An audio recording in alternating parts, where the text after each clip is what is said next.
This thing started. Hey everyone, I'm NornQueenAlexis and welcome back to the channel. And welcome to this sit and talk where we're just gonna bring up topics as they come along and see what is going on with everything.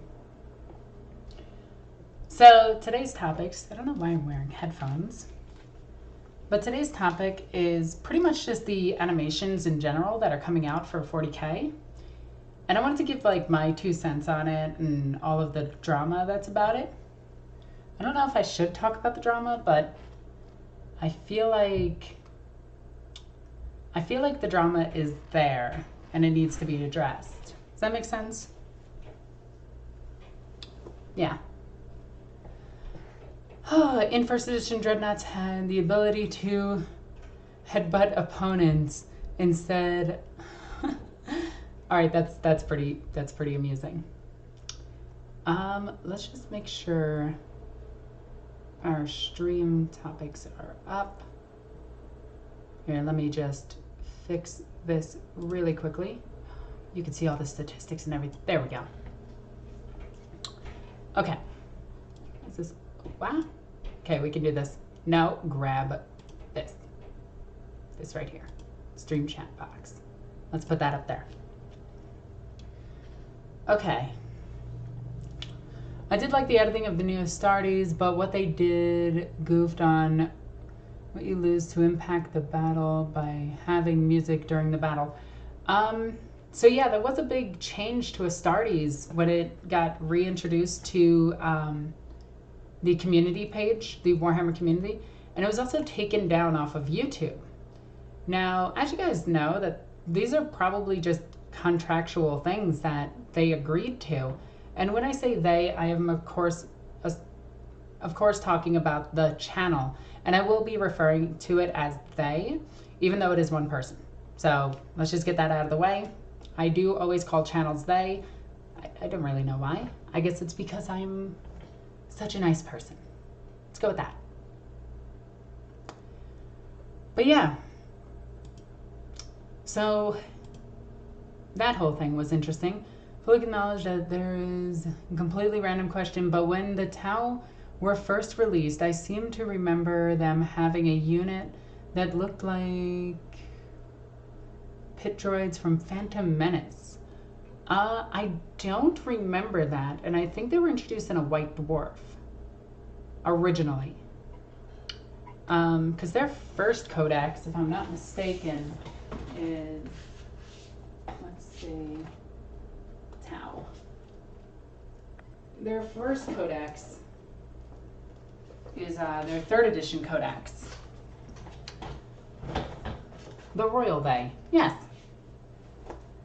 Or because I don't know the actual gender that the person goes by, you use they. So yeah, this is the first of the codexes ever released for Tau. It isn't the first rule set released for Tau, but this is the first codex, which also you saw me break out during the breakdown of what the Tau were. So there's some cool stuff in here. Let's see if there's any battle droids. We have Commander Shasil or Chasso, an ethereal cast member, Tau Aun, XV8 Crisis Battle Suit Bodyguard Team, Tau Shasvri, which I think it's really cool that the older codex had like all of their titles in it. And the newer codex just kind of made them separate units, and it was whatever. Let's see. They had the XV8 Crisis Battlesuit, the XV15 Stealth Teams. This was before they became the XV25s, which they changed their whole thing. Fire Warriors, Devilfish, Kroot Squads, which had all the options for like, yeah, Mercenaries, Eater of the Dead, Fieldcraft, Infiltrate, Kroot Hounds, and Kroot Oxes. You can include them in the squads. Oh, these were so cool. The old Kroot Squads were amazing. They had the same weapon skill as a Space Marine, which was so weird, especially for like a Kroot. Gundrone Squadrons, Pathfinders, Kroot Hound Packs. Don't see anything that looks like a battle droid. An XV-88 Broadside Battlesuit, Hammerhead Gunship, Kroot Ox, Oh yeah, this is before they had the Sky Ray. Because the Sky Ray was a Forge World unit that just came out. So yeah, there's that. So it's really hot in here. Like, I think it went up to like 82 in here. It's a little bit warm for me anyway. Now my camera's out of focus. What is it trying to focus on? Is it trying to focus on this? There we go. Come on, focus camera, focus. You got me? You're almost focused on me. Look, you can do it, camera. I believe in you. Sometimes I hate this webcam.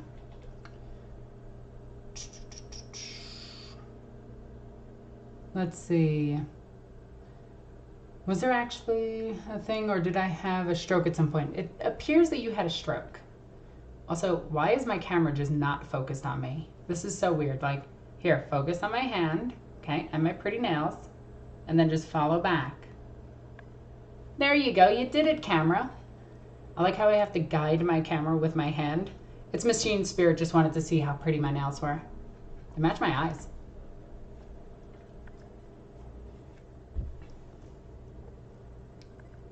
Their thing.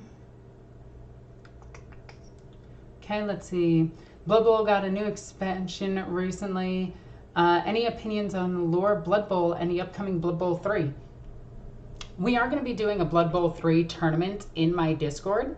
So if you are, if you play Blood Bowl, you can get a copy of the game for free by winning a tournament in my Discord. Once that's ready, of course. Victor runs that. Hi Alexis, random question, but what is Rosalina Lockwood's converted? What is Rosalina Lockwood converted from? Ooh, that's actually a good question. Okay.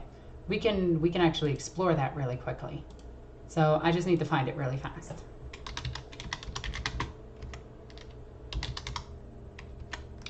Okay. She is a Raging Heroes model. And it's just, now it's about finding her. Oh wow, she's literally right on the front page. But now I need to find where they put her. Let me just try to find her really fast. Now, where's your shop? Damn, this website sucks.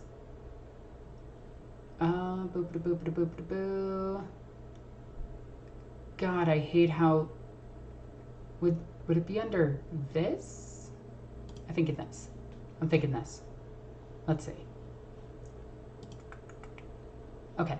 Sorry, I'm just trying to search for it really quickly so I can get it to you guys as quickly as possible so I can show you guys where Rosalina actually comes from.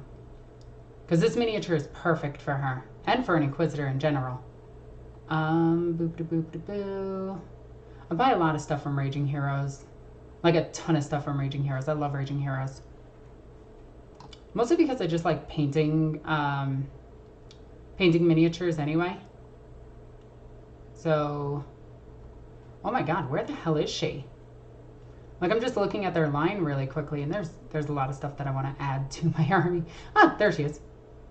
Okay. So, what you're going to be looking for is this. This is on Raging Heroes website. It's the Huntress. This is what I use for Rosalina.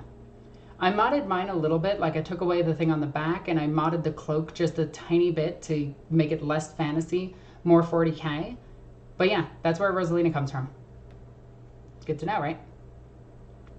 Okay, let's move this back, go to here, and go back to this. All right, have you ever done a 40k themed nail art yourself? No, I haven't. I don't really like to. Also, my nails got a little bit messed up because I still have paint on my hands. I was painting Thousand Suns. You can't see them, they're in the back. But yeah. Do you use Ethereal Stern in your army? Yeah, on occasion. I just haven't found a way to properly implement her into my army. Like, if she was just an HQ choice, she'd be so much better. New to tabletop itself, starting with sisters, as older videos of yours made them seem pretty interesting. Cool. Welcome to the sisterhood. Bayonetta vibes, kind of. Yeah, a little bit. So. How many people do we have here? Can I talk about this yet? Yeah, 44 people. Yeah. So there's a bunch of new animations coming out, if it's not obvious. There's a ton of different channels that do animations that are really freaking cool. Like Soda's is one of my favorite, to be honest. He releases content, or they release content, like extremely fast and extremely nice. It's not up to the same par as, like, say, Death of Hope or Astartes, but I'm not comparing it to the animation quality. I'm comparing it because it's a 40K. I'm not trying to compare it. I'm just saying more animations is better. Does that make sense? But, like, his stuff is amazing. He did they did a video with the Deathcore Krieg that actually made the Deathcore seem cool, in my opinion. So I really like that one. I highly suggest you check out the page Soda's. Actually, let's see if I could just find it. See if I can find it. Boop. Let's see. I just have to find it really quickly and then I'll put it up on screen. I'm so good at searching while being live. You know, because being dead sucks. SODAZ. Soda's. This channel right here. It doesn't look like much, but this is honestly one of my favorite 40K channels. Like, hands down, this is like one of my favorites. There's quite a few on here that I really, really, really like. But yeah, I've watched pretty much all of his stuff. It's really good. Okay, let's go back to the live stream really quickly. Get your questions. Silas question. Since 40K and AOS have many different armies with designs and art styles that are unique from each other, is there any you don't like? Oh, there is a ton of armies I don't like. Oh, are we going to get into this? Are we going to get into this? Oh my god, let's get into this. One, I absolutely can't stand Nurgle. I think Nurgle's army is just atrocious looking. Regardless of the system, it's bad. But let me go over to GW and just tell you what armies I don't like. And this is simply from a design standpoint. Let's pop over to AOS. Let's not minimize that by accident. Let's jump over here. And let's take a look at this as I pull my hair because it's stuck to my back. So, boop. Let's put this over here. Let's see, Daughters of Cain are one of my favorite. I don't like Fire Slayers. Eidolon Deepkin are really cool. Kharadron Overlords is stupid. Lumineth Realm Lords, those are the holy cows. Like, at first I didn't like them. Their new stuff, really nice. Seraphon are okay. I'm not really a big fan of them. I feel like they look too, like... The weird thing is, I love the idea. I love the idea. But I think it's implemented poorly. If they were more modern day dinosaurs with, like, feathers and everything, they'd be so much cooler, in my opinion. They'd be so much cooler. Stormcast Eternals I just don't like. I think they look really weird. I like their mounts. I think those are cool. Sylvaneth are pretty cool. For Chaos, we have the Beasts of Chaos, which I'm okay with. The Blades of Khorne, absolutely love. Disciples of Tzeentch, amazing. Heed Knights of Slaanesh, one of my favorite armies. Magickin of Nurgle, absolutely hate. Skaven, I think they're just too old at this point. They have that, like, 80s, 90s feel to them when they should have, like, an early to late 2000s look to them. Slave to Darkness are okay. Death, we have the Flesh Eater Courts, which I think are cool. Legion of the Nagash, Legions of the Bone Daddy, I actually like this army. Nighthaunt I think are cool, but way too many people do this really stupid paint style with them, where they, like, blend, like, all these, like, neon colors and everything, and it, like, they think it looks really good, but in my opinion, it just looks kind of poor. And it's all airbrushed, and it's just meh, in my opinion. Ossiarch Bone Daddies, no idea. Grand Armies of Destructions, which are pretty much just orcs. The Sons of Bahamut, I really don't like these guys. I made a joke a long time ago that they look like boomers, and it has stuck. Like, they seriously look like boomers. I cannot get that out of my head. So yeah, there are armies that I like and don't like in all the factions. Ooh, somebody donated 5. Thank you so much. Hey, Queen. No question today, just throwing some support for doing what you do. Thank you so much. That's awesome. Let's see. Sub to sodas, based on your recommendation. I highly recommend them. They are amazing. Alexis, have you ever seen the Tempestus Scions animation? Yes, I have. Any opinion on Black Templar stories like Hell's Reach? General lore itself, since you like sisters, Okay, so let me explain to you why I don't really like Black Templar. A lot of people who like them are also kind of, I wouldn't say the best fan base. I don't like the fact that they have the Iron Cross as their icon. I kind of wish they would just turn that a little bit, just make it an X, and I'd be fine with it. Typically, the Warhammer fans that creep me out the most are people who are like, I like Deathcore Krieg, and I like Black Templar, and everything else is garbage. And it's just like, boy, maybe you should think about your life choices. But overall, I do like Hell's Reach. I think Hell's Reach is amazing. I do like, there's actually a Deathwatch book. It's written by C.S. Godot, so it's garbage, but it's actually got a good story of Black Templar and Eldari teaming up, which I really enjoy. I do like some of their earlier lore where they did have the unification with the Eldari. So they're really cool in that. But aside from that, I find them to be, I don't like them because of the fan base for them. It's kind of the same with the Deathcore Krieg. Like, I love my little French troopers. I think they're cool as hell. I don't like the fan base that goes zealot with them. It's weird. And then they misquote the lore, and it's really weird. But yeah. Oh yes, I understand. I think you said you like Death Guard from a lore perspective, I believe. Yes, they're 30k lore. It's kind of like, oh my god, I'm seeing this now more and more as I read more of the heresy books like back to back. And I've been doing this like crazy, by the way. But freaking, I can't stand the Emperor's Children after they fall. Like, Fulgrim becomes such a whiny little twat after he becomes a demon. And he literally gets his beat in on a daily basis. Like, he gets beaten up by everybody. Like, pre-heresy, he's amazing. He's a cool character that I can relate to. After his heresy, or after his demonhood, he's just worthless. Like, he's literally worthless. And, like, the coolest thing that he did was take down Guilliman, a character not known for fighting. Woo! Good job. You took down one of the weakest Primarchs. Holy cow, thank you so much for the $50 donation. God damn. Hi. Anyway. Let's see. One thing that confuses me, some people seem to hate the Inquisition and some like them.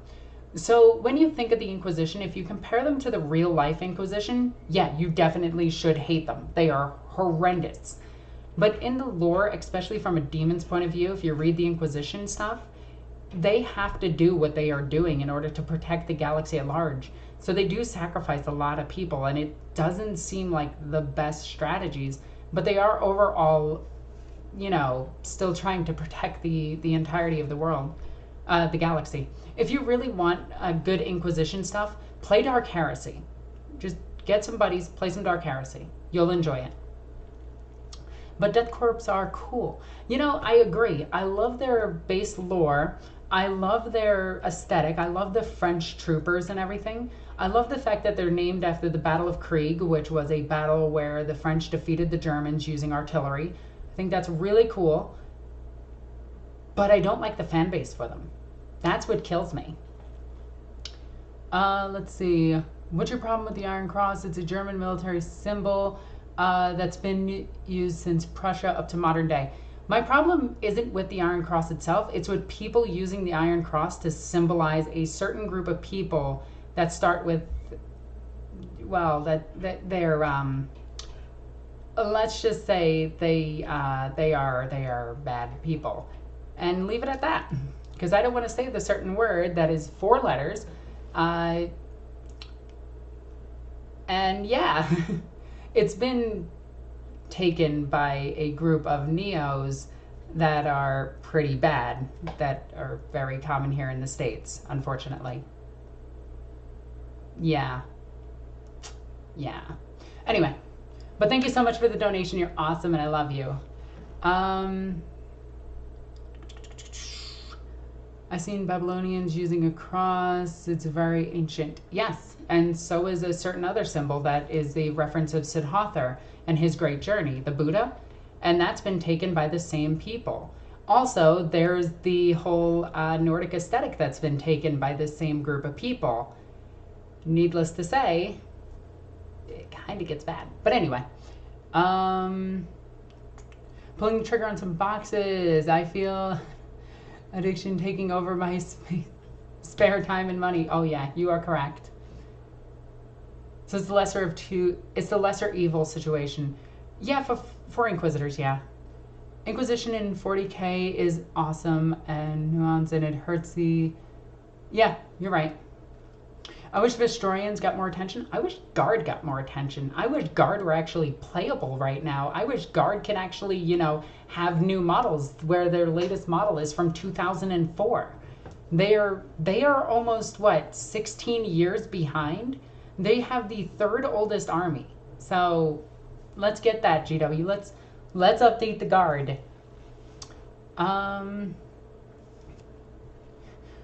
In today's life is good. You got the exact thing that I was referencing, and you are correct.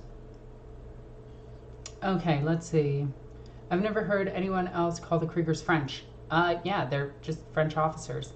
Does no one notice that the blue officer uniform and the grenadier uniform and the turtle uniform were all worn by the French, as well as the Americans and the Germans? Because a lot of their stuff was just, they stole it a whole bunch of times and reused it. But French and Poland. Poland's known for the horses, and French is known for artillery. So yeah. Let's see. The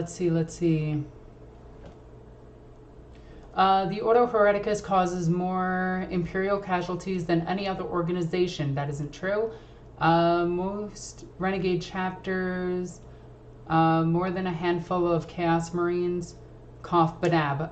Just so you know, Badab is barely considered canon because the author that wrote the Badab War lifted most of it from World War II journals, and he was swiftly fired by Games Workshop, and Badab was actually pulled from the shelves before making final production runs. So it's all copyright written. It's bad. You can actually take a lot of the sentences and just put them directly into Google and find stories that they're from. It's really funny. But yeah, the Inquisition actually saves more people than you would ever know. And that's kind of the point. Like, sacrifice a few to save everybody. Let's see. Yeah, I'm not a fan of them. Who would be? My lord, is the Guard really that old? Yes. Yeah, the last model was made in 2004. And it was the Manticore, I believe. And that's not counting the Tempestus Scions, because Tempestus Scions are Tempestus Scions, so yeah. Let's see. Stop forcing Space Marines and put... You know what? I love Space Marines. Don't get me wrong. I have thousands of Space Marines. I have literal thousands of points of Space Marines. I have Chaos Space Marines on my table. I have every Space Marine codex. I am so sick of Space Marines. I don't give a shit about Space Marines anymore. I don't want to read their lore anymore. It's all the same crap. Bad guy does something bad. I solve problem by shooting it. Space Marine lore in a nutshell. Some of us are crazy pyromaniacs. Some of us turn into sharks. Some of us turn into birds. Some of us turn into gorillas. I'm not kidding. This is actually real. These are things that happen. The Raven Guard turn into birds. I'm not kidding.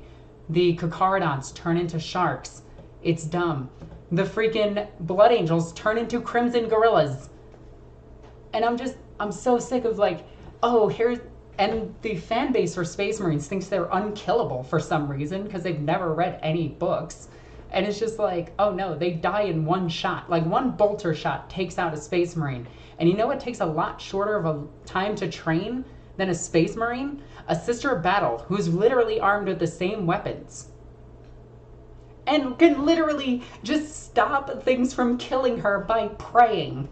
Like, she got shot in the arm with a gauze weapon that was disintegrating her arm, and she's just like, no, and it just stops. And then in the next scene, you see a Space Marine just get vaporized, and it's just like, girl, you're wasting your time with Space Marines. Their best thing is that they're genetically monstrosities that wouldn't actually work in the real world. Their ceramite armor is basically garbage. A 50 cal can punch through it. And overall, they have shock and assault tactics. And some of them don't even use that. And it's just like, what are you even doing? And Space Marine lore is literally all the same. It's, here is Space Marine. Space Marine go punch things. There's no depth to Space Marines except when they specifically pick out like certain Space Marines that are actually interesting. But the Space Marines themselves are just boring as hell. I want to read more about Sisters of Battle. They're way cooler. The Tau are way more in depth. Like, when you read a Tau book, it's a war drama. It's really good. When you read like Imperial Guard books, half of it is battle, half of it is like amazing. One of my favorite books is Cadia Stands and Cadian Honors. And in Cadian Honors, there's this one scene that I absolutely love, and it's their commander, like, having a flashback to Cadia and it falling and all the demons and everything, and he starts having a panic attack because he has post-traumatic stress syndrome. And his corporal, not his corporal, his second in command comes running in and sees him like freaking out and holds him down and makes sure that nobody sees him, because if he gets seen having a panic attack, they'll dishonorably discharge him. And I'm just like, that is way more interesting than any Space Marine book I've ever read. Cadian Stands, Cadia's Honor, amazing books. Also, the sheer fact that the guardsmen all agree that the ones leading the crusade should be the Cadians. I thought that was amazing. Anyway. Sisters have similar weapons, similar armor, and better hair, right? You don't even need to train a conscript, true. Let's see. Is there supercomputer minds? Then why do they get shot? Like, Space Marines are dumb as hell, and the authors barely remember that Space Marines can do half of the stuff that they do. Like, most authors don't know that Space Marines can run at 60 miles per hour. And it's like, or the fact that their rib cage is solid, so technically they can't move. Or that they have 2 hearts, which would ultimately do nothing. Or a 3rd lung, which would ultimately do nothing since it can't expand because the rib cage is sealed. Or the ovary in their neck, which would just lead to denser bones, which means that they wouldn't move as well. But since this is pseudoscience, all of that makes them superhuman. But yeah. Sorry, I went on a rant there.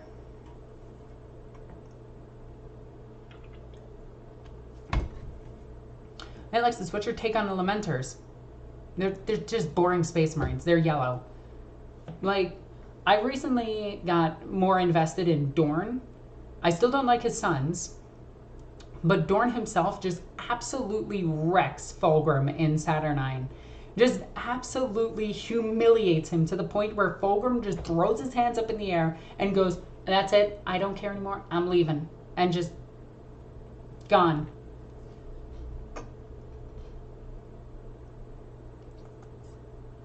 Let's see. Sister, you're wasting your time simping for a Space Marine. You're not... go get yourself a Chad Cadians. You know what? I would take a Cadian. I wish my eyes were purple. I love purple. Can you tell? Anyway. Also, Custodians are way more interesting. Just hands down. Let's see. But if you have to decide what Primarch shouldn't have fallen, or was the most disappointed with falling, who would it be besides Fulgrim? Probably, all of the... Okay, this is going to be an odd one.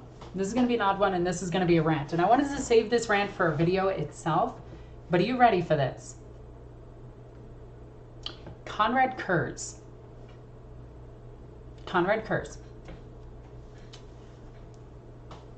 So, here's the scenario.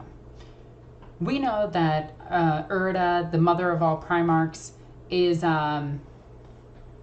still alive, in Saturnine at least. Imagine what would have happened if she went, instead of the assassin, if she went to find Kurz.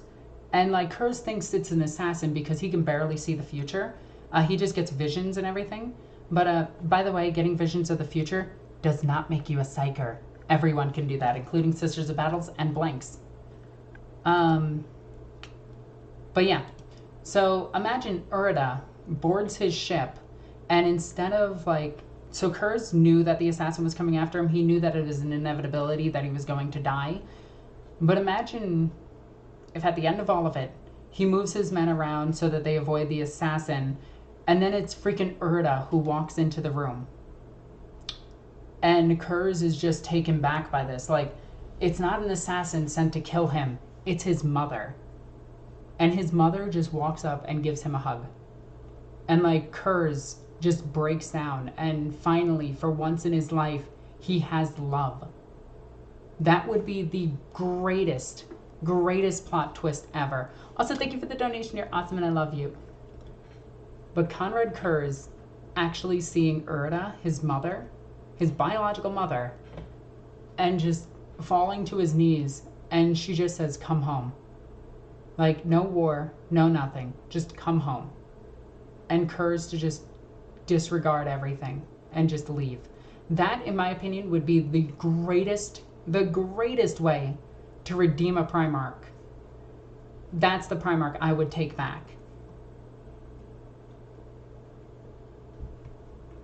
And it's grim and dark too. Like, it's a grim, dark, happy story. Like, this is a guy who went around skinning people alive, murdering people, and just torturing them endlessly, and took an entire thing. But if Urda actually broke him, instead of like the Emperor trying to kill him, or Lion beating the ever-living piss out of him multiple times, or Gilliman beating the ever-living piss out of him, or literally everyone beating the piss out of him, if instead he was given a chance to redeem himself. Is Urda capable of love? Yes, in Saturnine she flat out states that she loves her children. Even now, even as they come to destroy Terra. But yeah. I wonder if we're going to be fighting Chaos Space Marines in the upcoming Dark Tide. Yes, we will, more than likely. Also, I should just say that it's quote from blah, blah, blah, blah. If the Emperor had a TTS device, it's okay. I like the earlier stuff for TTS. The newer stuff is kind of meh. Alright, let's catch back up. Wait, the Primarchs have a mother. Yes, people, read books. Urda is amazing. Read Saturnine. What about Magnus then? No, Magnus was corrupted from day one. If you read the Magnus Primarch book, Magnus talks about, not Magnus, if you read Talon of Horus, you find out from Kion that their planet has always been corrupted. Like, they were walking around with demons before they knew what demons were. And they were all corrupted already. Like, there was no saving Magnus. Magnus was a lost cause. In fact, it would have done the Emperor better if he just killed him. Same with Angron. That would be a great twist. Thank you. Conrad hated his own legion anyhow. Yeah, but imagine them all seeking redemption. That'd be cool. Nope, sorry. Conrad needs more power armor and grenades firing out of his nipples. I don't get the reference. Imagine she is just like, I'm gonna forget about that whole Vulcan business. Magnus is an unfortunate tragedy. No, he's a mistake unto himself who thought himself smarter than everybody. Hey Norn, what do you think about Ethriel Stern? I love Ethriel Stern. She is amazing. I love her new book. I think it's written poorly, but overall it's amazing. Like, the story itself is good, written poorly. You say you read the books as if they weren't 53 Horus Heresy books. I think there's actually like 60. I think that's close to, oh man, I can, no, there's like, yeah, there's like 60. I think there's 60. I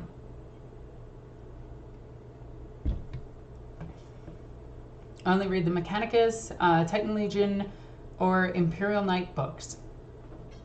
or some stuff that doesn't have to do with Space Marines or Primarchs. That's fair. I would highly suggest the Binary Succession. That's a really good one. You think the Big E, after becoming an unfeeling being Rubit encountered, would have welcomed Comrade back to the Empire? Yes. Also, the Emperor is not an unfeeling being. He actually saves Guilliman twice. If he didn't care about him, he wouldn't have saved him. Isn't there still a Loyalist shard of Magnus? Quite possibly, but more than likely it's just a trick by Tzeentch.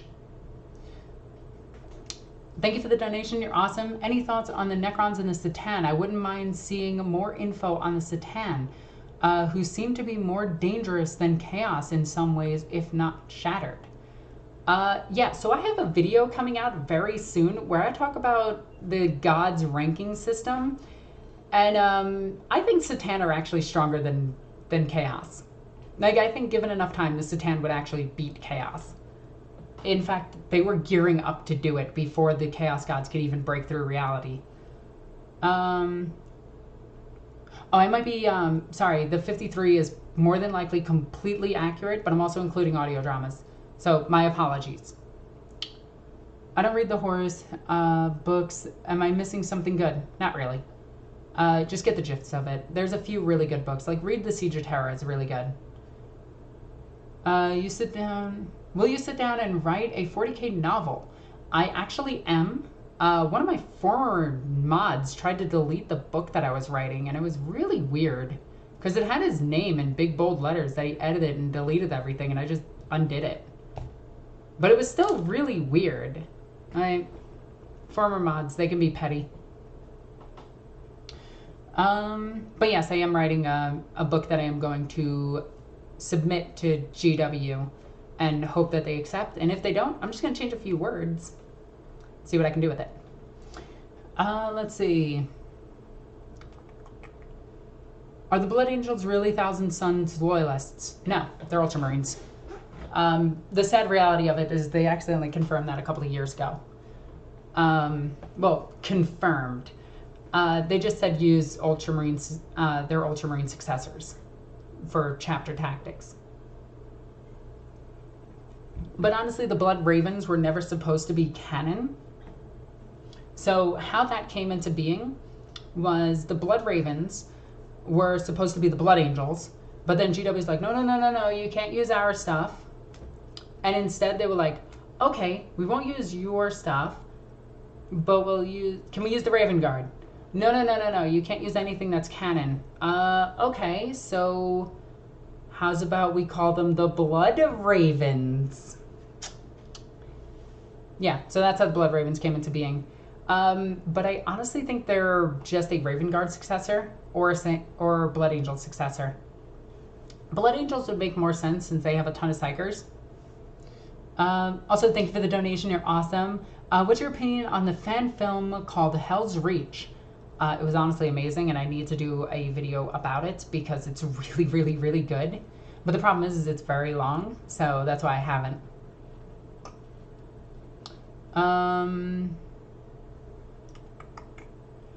I was reading Trader Marines Omnibus, and there's a story called Bidding, and it's basically outright states young Chaos Marines don't care about Abaddon and the other ancient Astartes old war.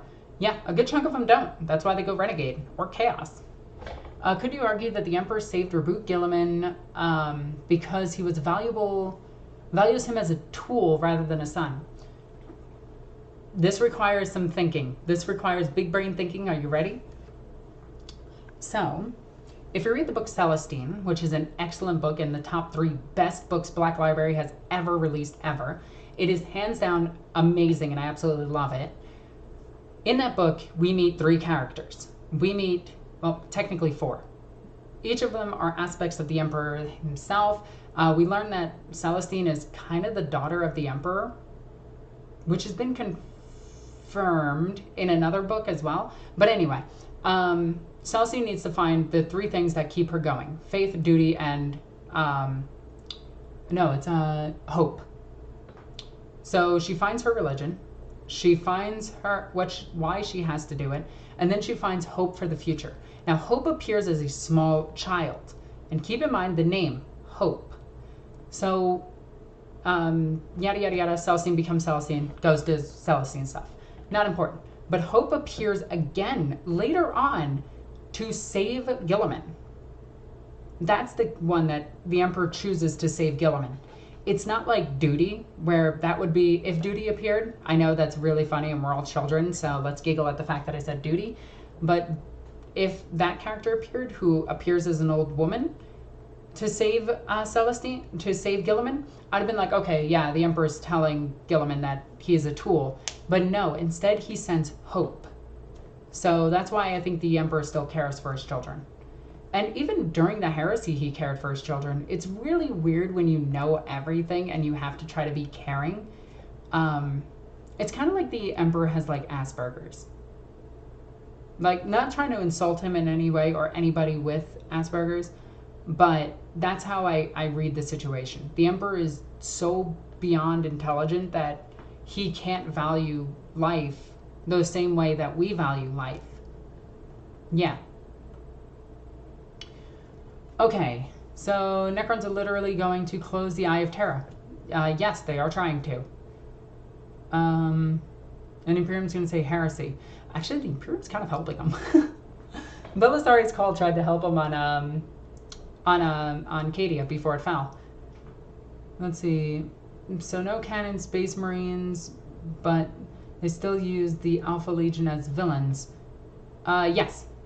And Alpha Legion are just villains for the most part, except in certain small stories and certain other stories. It's really weird. The Alpha Legion are kind of just this go-to for, are they the bad guy? Yet they're summoning demons, so it's just like, yes, this isn't the good guys. But yeah. I heard the Blood Ravens were successors of the Thousand Sons. That's not true. We don't know who they come from.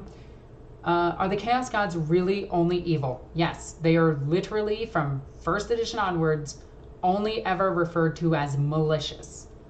And when you have a god of hedonism and, yeah, that's evil. I'm sorry. The Chaos Gods are evil. They always have been evil. The Tyranids are evil. And before you say, oh, but they're just doing it to, you know, survive, they're following their instincts, Alexis. No, they're not. They have the Umgarl factor. They don't actually need to eat. They only eat to replicate. And when they replicate, they destroy more worlds and then simply take that biomass, make more ships, make more troops, and go to the next world and do the same thing.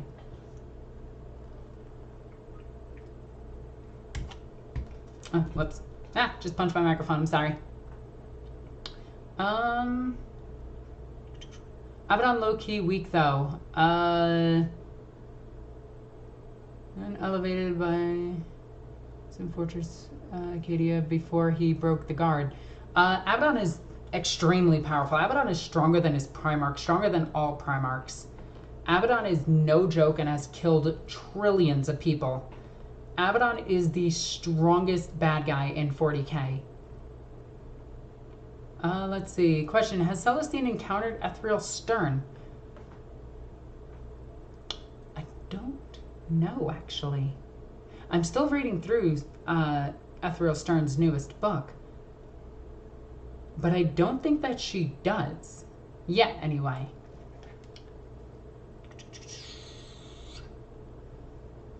Alright. I just seen somebody's in class and watching my stream at the same time. Pay attention to your class. Actually, don't. Screw that. School isn't that important. I wish I was joking about that. Especially if you're in the American school system.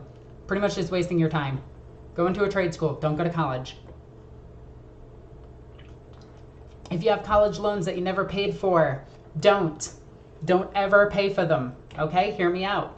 Wait 3 years. They go into collections. Call the collections department. Ask for proof of debt. They can't deliver. Take it off your credit. You now went to college for free in America. You're welcome. This works with medical bills, too. Anyway.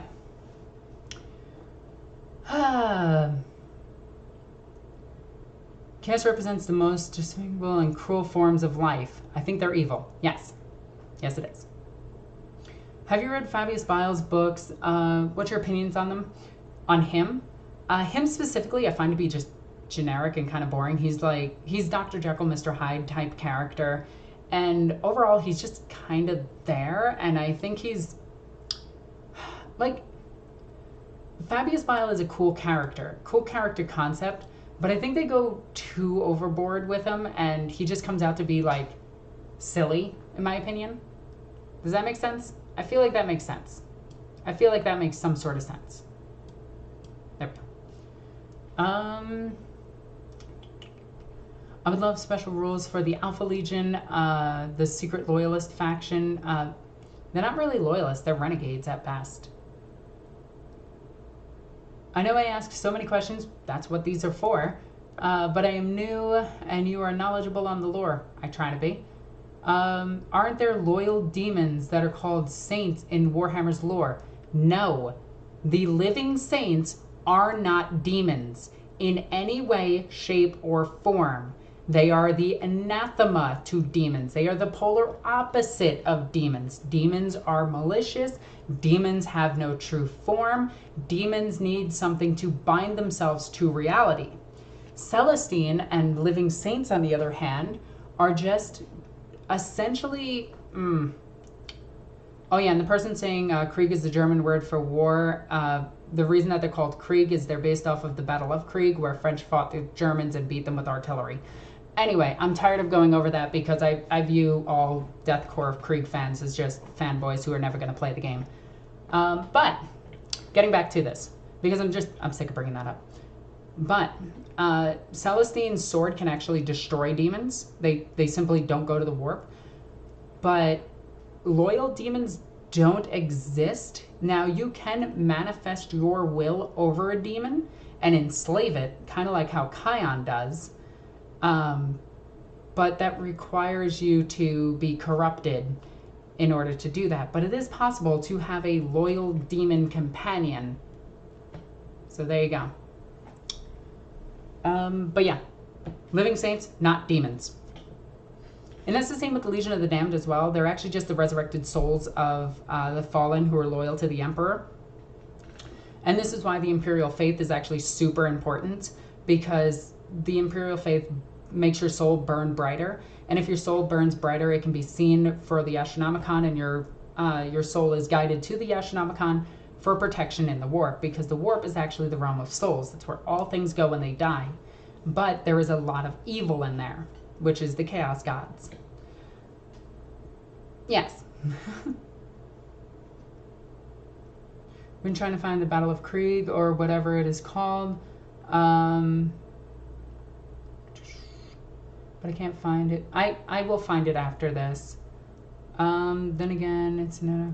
Okay. This is school, and I'm learning... let's see. How do you think Guilliman and Stern first interactions will go? Stern will land next to Guilliman, Super Saiyan, depower, and then just be like, hi, I'm a living saint. And he'll be like, there's another one? How many of you guys are there? There's a few of us. Okay, I'm going to go back in there and destroy everything. You know what? Have at thee. Is my father a god? Yes, he is. Okay, neat. I guess he is. So what are the Legion of the Damned? I actually just explained this. The Legion of the Damned are resurrected souls from the Emperor's domain within the warp itself. They are human souls. They are resurrected by the Emperor and set ablaze because that fire is to represent the Astronomicon. Where they walk, things die. It also explains why they can just teleport wherever they need, because the Emperor can guide them with the Astronomicon to any point in the entire universe, so long as the Astronomicon can get through it. And they appear, they are tangible, you can actually touch them if you so desire, and then once they're done, they go back to the realm of souls. And within the Emperor's domain, which is the beacon of the Astronomicon, which is why the beacon of the Astronomicon can never go out. Because if it goes out, human souls are devoured. Boop-a-doo-boop-a-doo-boop-a-doo. So if Xenos get rid of the other factions, Chaos loses power. Yes.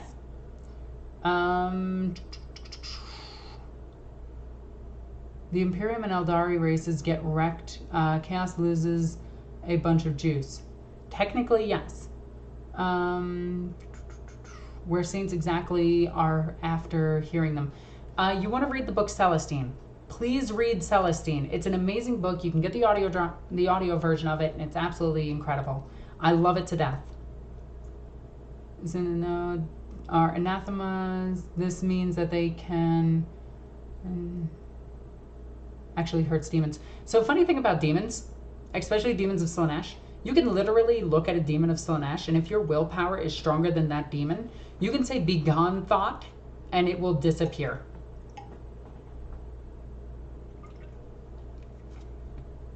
Have fun knowing that you can slut shame a demon into non-existence. You can. You can also tell it complicated mathematics, and it will disappear.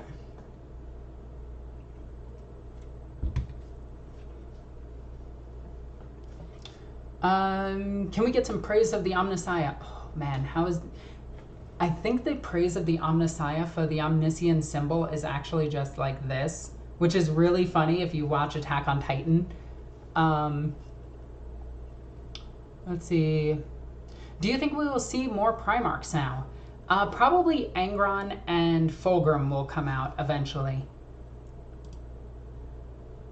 Alrighty, let's see. Boop-a-boop-a-boop-a-boo. Any idea on what could the Emperor be planning?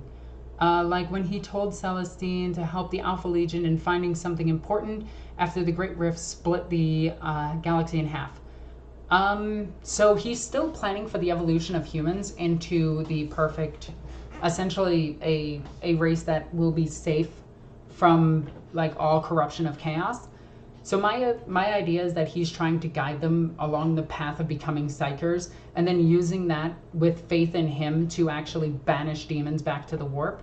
And if so, he's going to probably move humanity into the webway and just coexist there. That's my plan, my idea for his plan anyway.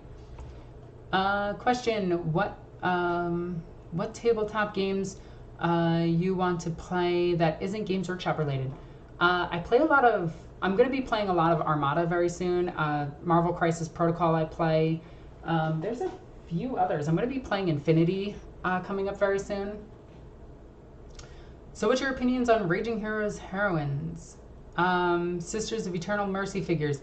I got about $300 in the cart and I'm waiting for taxes. Get them. They're amazing.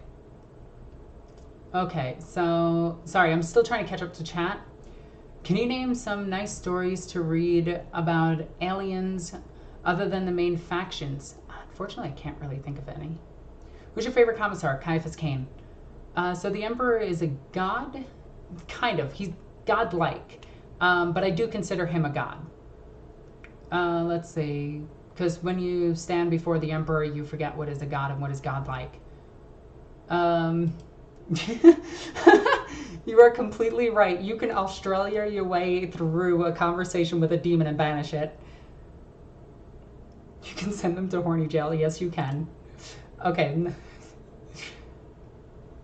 Darn, I wanted to see Leman Russ and Yagatai return. I don't think Yagatai is going to come back. So the Emperor is now okay with faith. So older lore said that he hated faith. Newer lore actually states, especially in Saturnine, read the new lore, it states that the Imperial faith is tolerated, but it needs guidance. Malkador the Sigillite outright says that when he protects the living saint, the first living saint. It's just, they wanted to get rid of all other religions. They never said that they were getting rid of religion in general. They just wanted to get rid of the ones that are actually benefiting chaos. What's your thoughts about a Primarch coming back as a Dreadnought? That's really, really, really silly. He would just heal through it. Like he would literally just heal through it. They're Primarchs. They're literally just plot holes. Currently such a good book. Path to Heaven is such a good book. What's your opinions on the Necron pylons? Do you think they are probably the worst retcon in the entirety of 40K? Okay, let me show you this. Let the Queen show you that Necron pylons aren't new. Okay. We just need we need a book really quickly. And we need a very particular book. Let me see if I can find it. Boop-de-boop-de-boop-de-boop-de-boo. Where the heck are you? Necrons, Necrons, Necrons, Necrons. Wow, do I not have... Oh, there it is. Okay, so here's the Ye Olden Necron Codex. Okay, this is the one that's been retconned the most. All right, Necrons have been retconned every single edition, by the way, since their inception. Okay. Now let's just go on over.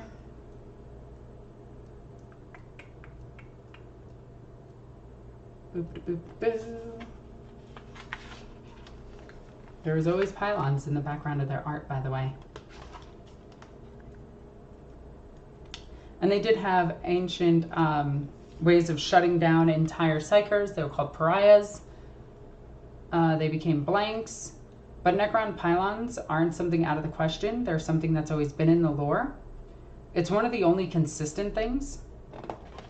But the pylons being scattered throughout the entirety of the Imperium is not really something that's out of the ordinary.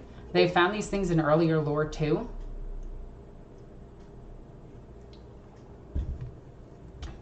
Okay. Which are loyalist Primarchs are even alive? The ones that actually matter is Lionel Johnson. That's about it. The rest of them just kind of screwed off and went into the warp and died or whatever. Dorn got his arm chopped off. We're pretty sure he's dead. Ferrus Manus is ahead. Yeah, that's about it. Let's see.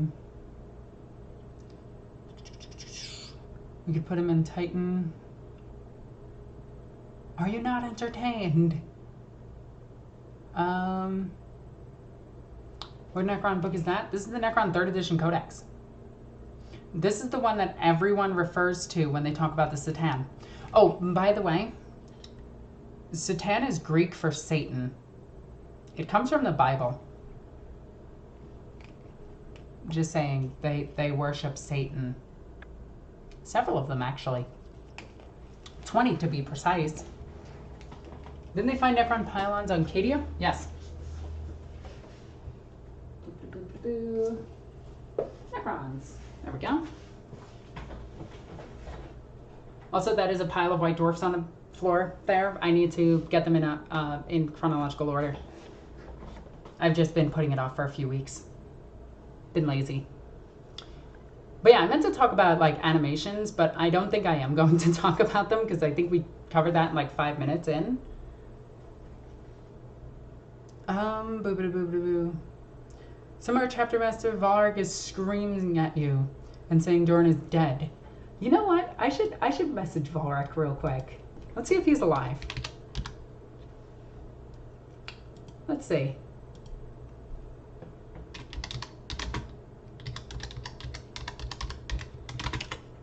I'm just gonna write, hey, question, and just message him really quickly.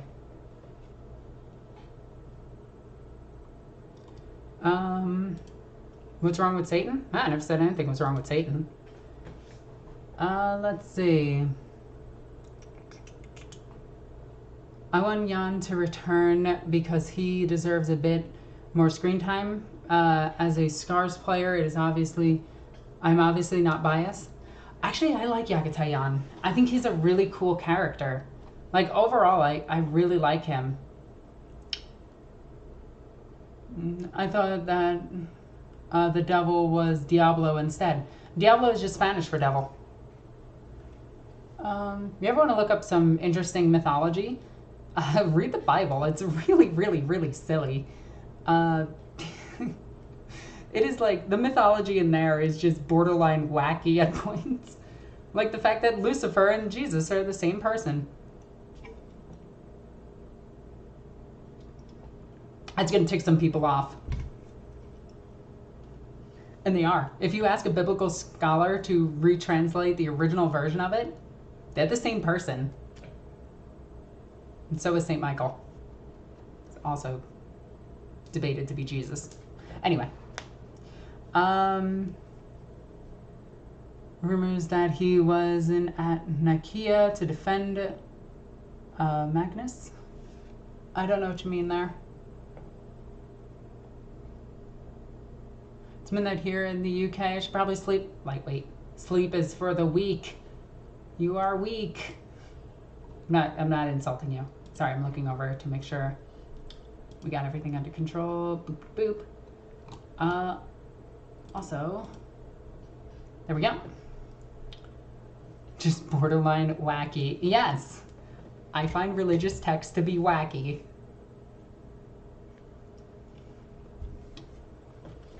Man. No, but let me get back to the original subject. It's silly, I agree. Thank you. Also, if you want to mess with a Satanist, tell them that they're Christian. They will get so mad.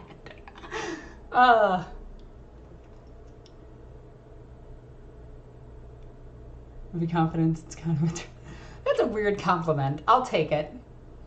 I know you said Space Marines are boring, but any good books with iron hands? Just curious.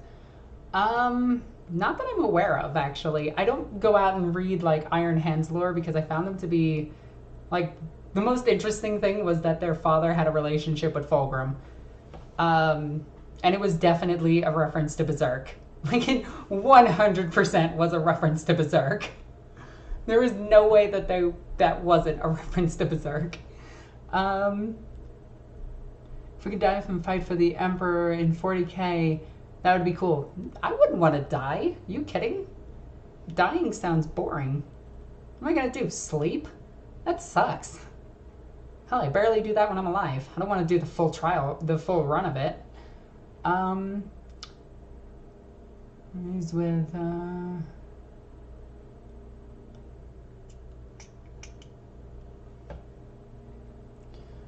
let's see. How to create army points with a high preacher Almeria? I don't know how you would say that. On a war pulpit. So would she just be Junith on an exorcist? I don't know what you're trying to get at. I'm sorry, I'm a bit confused. Trust me. The same made sense. Yep. Do you think they'll bring back automatically if the word bearers are ever brought back as a force? I don't know what you're trying to reference. You just made Ferris 100 times cooler by comparing him to... Yeah, right? Ferris is amazing. And his weird, awkward relationship is also kind of cringy and creepy, but Berserk is kind of good, but very, very, very silly. At least it's no Fist of the North Star. Like, if I were to compare Dorn to any character forever, it would be the dude from Fist of the North Star who just walks through a building. Like, as it's collapsing on him. That would be Dorn.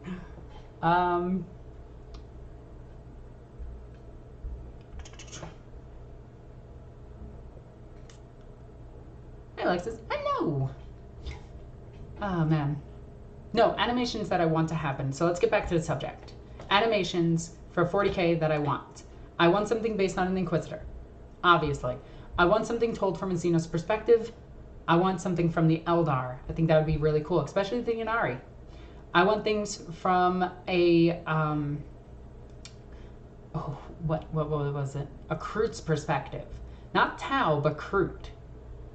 I think that would be really cool. Let's see. Theoretical question. If the Emperor would die, could he not then be reborn in the realm of souls because of the Imperial faith?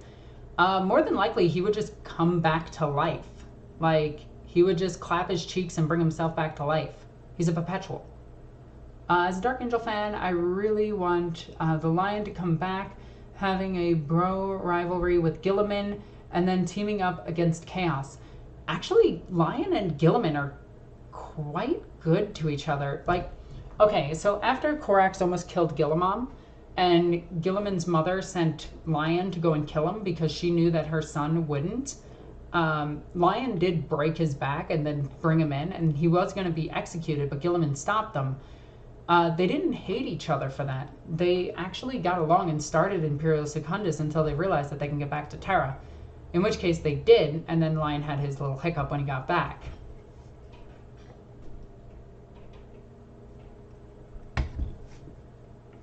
Kenshiro, that's it. Thank you.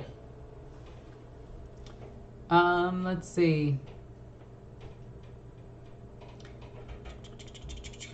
Animation. Actually, an animation from the Genestealer cult's perspective would also be really cool. You inspired me to make my own Warhammer 40k content. That's awesome. That is actually like, super cool. I'm glad. Be sure to share it in my Discord. Oh, somebody messaged me. Ah. Oh yeah. Okay. There we go. Let's see. For animations, I would love to see the Silent King during his exile, where he's just fighting Tyranids nonstop. That'd be kind of cool, actually. Radical, but couldn't you try to send a Necron pylon to Terra to close the massive hole in the Gateway project? Ugh. You'd be trying to force another dimension into another dimension. And I feel like that's like putting a bag of holding in a bag of holding. It would just supernova. And you don't really want to do that to Terra. Would Dark Eldar be a good, be an interesting army to play? Are there any Dark Eldar books? There's Path of Dark Eldar, which is pretty decent. But honestly, I don't like the Dark Eldar. I think they're a little bit too edgy and silly. But that's just me. But if you enjoy that aesthetic, it's very like 90s grunge punk with a little tiny bit of goth in there as well. So yeah. And didn't Kurz kill Guilliman? I don't think so. I think she died of old age, didn't she? I'd have to reread how she died, so that's my bad. I don't know the full story there. I want to know the Sororitas troop choice. Yeah, they should bring in novitiates. That would be really cool. Put them as an armor save of 4+, toughness and strength 3. Give them chainswords and bolt pistols. I would take that. Let's see. Let's see. Tau vs. Eldar. The older race who once ruled the galaxy and the younger race who's about to rise and take their place with the Space Marines caught in between the conflict. That could be cool. I actually think they would more than likely unify at this point. You think GW will ever spread more light on the Man of Iron? No, because it's a Transformers reference. Like, that they're supposed to be a Transformer reference. That's what they are. How cold any cold starts would be cool. Yeah, it would. I've been into elves, whether it be Tolkien or Warhammer Fantasy. Well, they're the same thing. Just never did it for me. Well, that's fair. Do you recommend, I think you meant to sit any books for Mechanicus? The Mechanicus Omnibus is really good, or Mechanicum Omnibus, I forget which one it is. And Binary Succession is really good. Technically, it's a Titanicus book, but it's really good.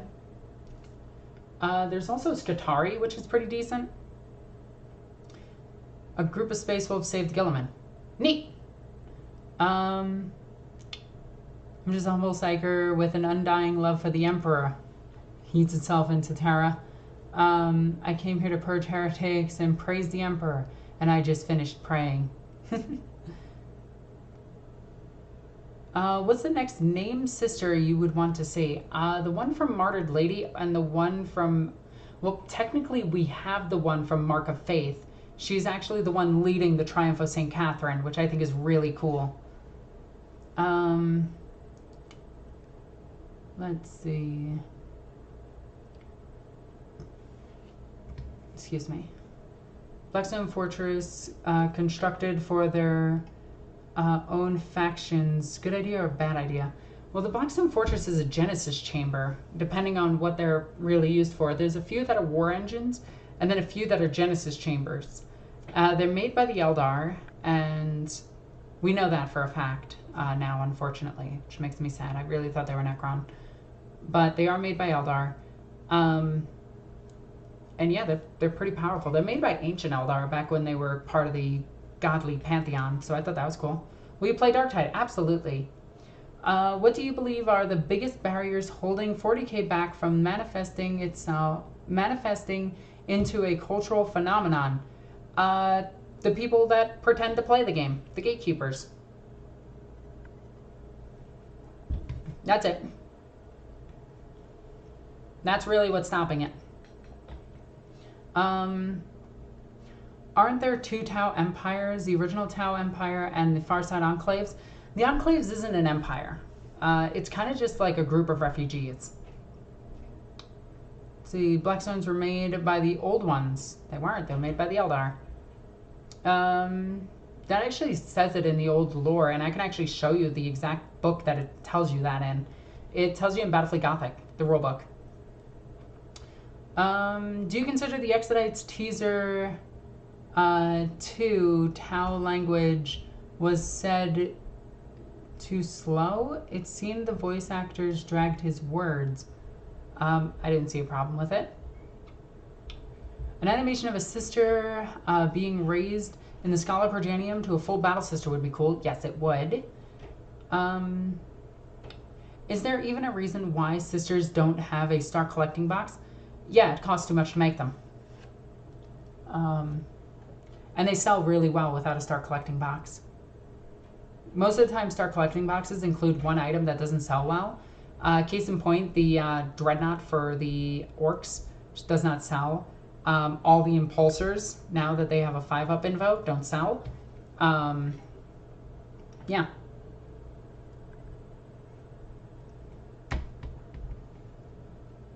Oh. Sorry, my bad. I misread that. I misread what you said. That is my bad. I apologize.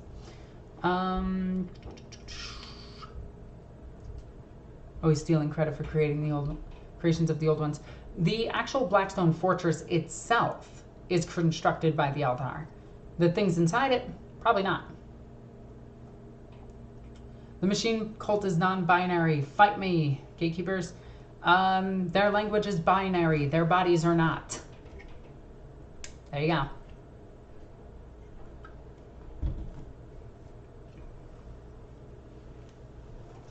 There we go. Praise the Omnissiah.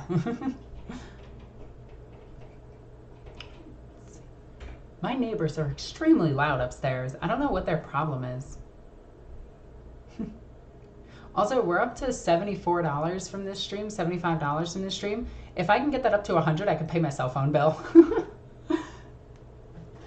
That would be amazing. So, but there are a ton of animations, like AOS animations that I would like to see. Is one from the Ideneth Deepkin's like whole perspective, one from the Hedonites of Slanesh, because that would be a lot of fun. It'd be really cool.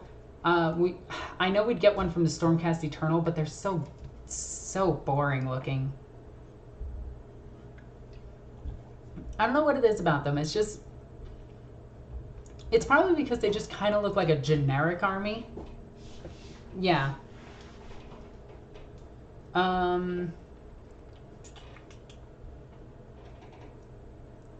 Let's see. One of my favorite Primarch moments is when the Lion and Russ meet on Terra, and the Lion stabs Russ, and Russ responds with, I'm done fighting, brother. And the Lion is like, why are... I don't remember that. Can you tell me the book that comes from? Yeah, the Mechanicus very clearly have male and female characters, though. I would not be surprised at all for... there's a bunch of non-binary characters. In fact, there's one in Saturnine. There's one in Titan Death, and there's a few others. What exactly is the Omnissiah? The Omnissiah is the Emperor. He's the god of machines. Your top is lovely, by the way. I know, isn't it great? This is a nice core set. I love this core set. So Forgotten Sea Elves, right? Yep. I don't know what. Yeah, Stormcast they just don't do it for me. Even with their cool ass mounts, it's just like they're so dull looking, in my opinion. It just kind of ruins the aesthetic, in my opinion. Norn, what about an animation where the Mechanicus ship encounters a ship from the DAOT? I'm drawing a blank here. Forgive me. Really enjoyed the Black Templar versus Sister battle report. It was awesome. I just wish it wasn't filled with so many rules errors. How can I forget that vehicles can shoot in combat now? My bad. Thanks for the stream and lore videos. If you could get an animation for your Sisters of Battle, what order would you want them to do? It would definitely be Martyred Lady. I read that all messed up. I'm excited. Thank you for the donation. You're awesome and I love you. But yeah, definitely Martyred Lady. In fact, I would probably animate the book Mark of Faith because that book is fantastic.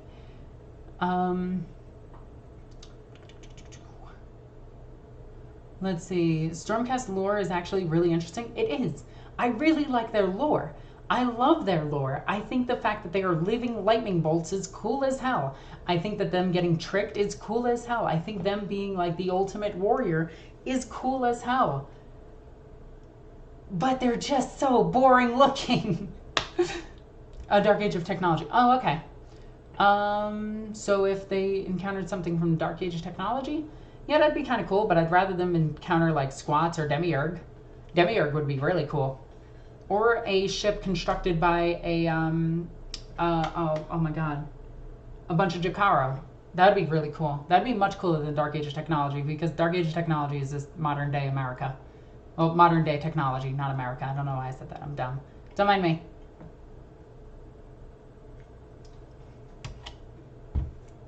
Okay. Let's see. What's good? A super robot if it isn't punch. You know what? I agree with that. What's the point of a good, like, big robot if it's not going to punch something? I think Tau should have close combat units. Like, hands down, they should. Stay with all of you. Start my prayers? Do I do? What? I'm confused. Mark of Faith is on sale on Audible at the moment. Might get it. Do it. Do it, do it, do it, do it, do it. It's amazing. I love that book. Also, it has the best side story, like oh my god, Mark of Faith is just fantastic. Like, I want to spoil the ever-living crap out of the book, but it's so goddamn good. The only thing that could get me into AOS is probably the Norska. Oh, yeah. I mean, for me, it was a bunch of blood elves. I was just like, okay, that's really cool. I want me some blood elves. They're also really cute, so I was just like, yes, I'm getting these. These are mine now. I will find a proof I need to show that the Blackstone Fortress were made by the old ones and the Eldar just localized it and did it in the webway. Okay. Whew. I'll get the quote real quick. Give me a second.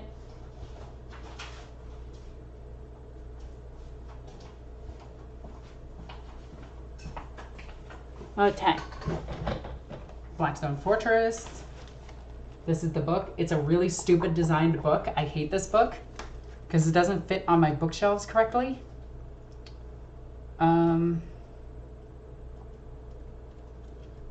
So we need to find the Blackstone Fortress. But let's read some of these really quickly. Seem like AOS Space Marines? They don't seem like AOS Space Marines. They're not nearly as dumb as Space Marines. Okay. I say that while having, like, you know, freaking like 15,000 points of Space Marines. Something along those lines. I don't even know how many points I have anymore. I know it's huge. Okay, so we need to find the Chaos Fleet.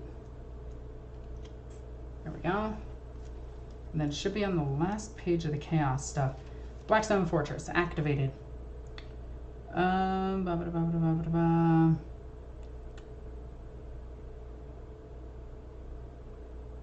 Nope, it's not that one. Where's the non-activated Blackstone Fortress? Is it towards the back?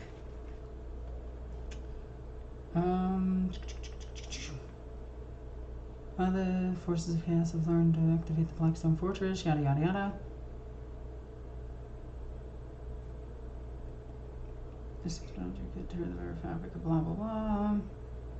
Okay, so that's that. Now, where is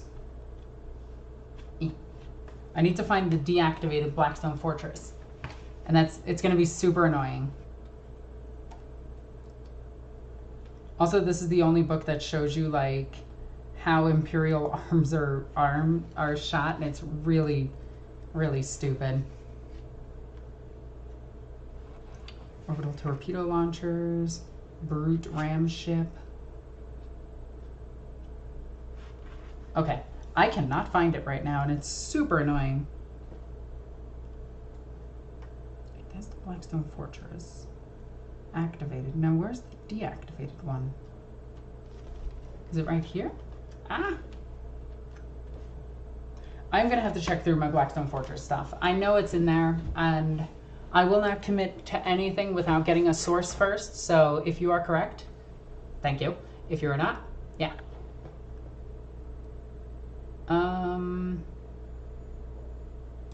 Yeah. Whoop. Okay. Curse my competitive nature. I don't know. Yeah.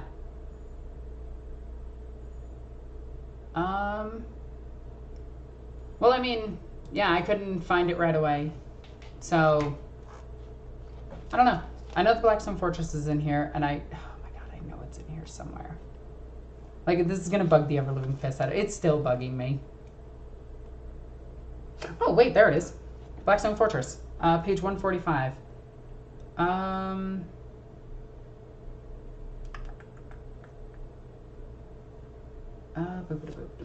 Okay.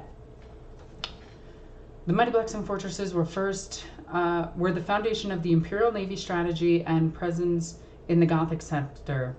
With the exception of Port Ma, each subsector was based upon the location of a Blackstone Fortress, which functioned as a primary naval base for the subsector. Although almost entirely dormant, the Blackstone Fortress is still openly explored by Imperial forces. The Adeptus Mechanicus, like numerous weapon systems to its alien and near incomprehensible energy grid, opened up vast chambers to be used as attack craft launching bays. For installed, though impregnable by the Navy, the Blackstone Fortress were finally overcome by Abaddon in the previous blah blah blah blah blah. Once deactivated, the Blackstone Fortresses were... wow, I don't have the actual thing. I may have been remembering this wrong. I will have to find it. Yeah, I will have to find that. I cannot find that. I apologize. Let's see. I'd like to start a Demon Slanesh army. I watched your videos on a Chaos Demon army. Would you say that take on it is still valuable for 9th? So if you want to run Demons in 9th, especially Demons of Slanesh, because that's the only really good one. Demons of Tzeentch are okay. Demons of Nurgle are basically useless. Demons of Khorne are pretty much garbage. But the easiest way to run Demons of Slanesh is take 3 Keepers of Secrets, take a Salaski, and then take nothing but like 40 Demonettes, a Contorted Epitome, and then a Demon Prince. And that's your list. And just run at your opponent as quickly as possible. Okay.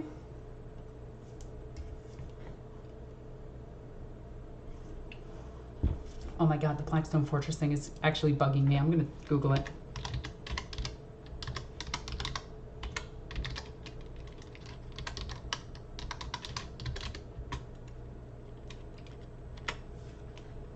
See if I can find it on Lexiconum real quick. Okay, this is like super bugging me.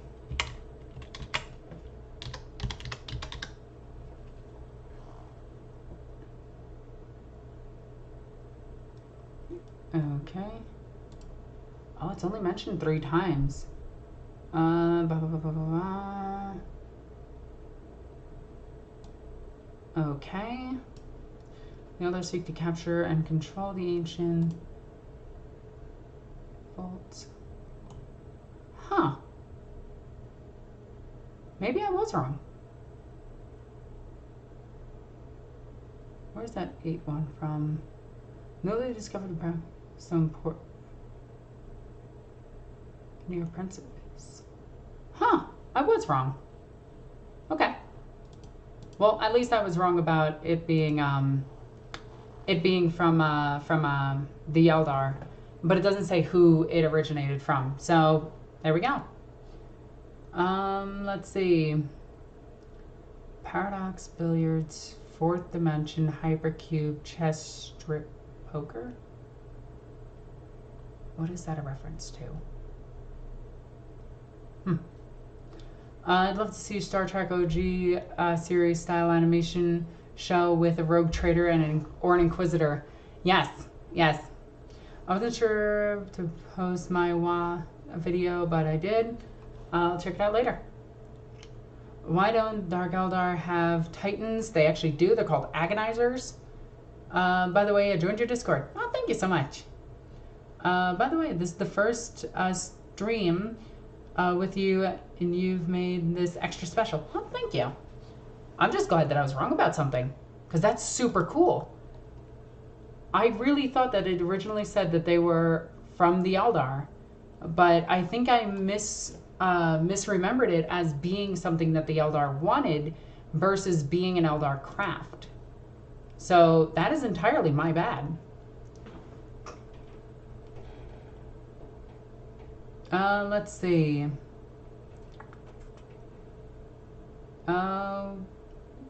What exactly is archaeotech? Archaeotech is technology from a lost age, usually from pre-Imperium. Yeah. Wait, what? I was right? No way. It wasn't made by the old ones. We don't know who made it. At least that's what the Lexiconum page posted. Actually, let's just type in made. Yeah, no, we don't know who made it. But yeah. 1D4chan says the Blackstone Fortresses are 7 ancient space bases. There's more than 7. If the Emperor had a text-to-voice device.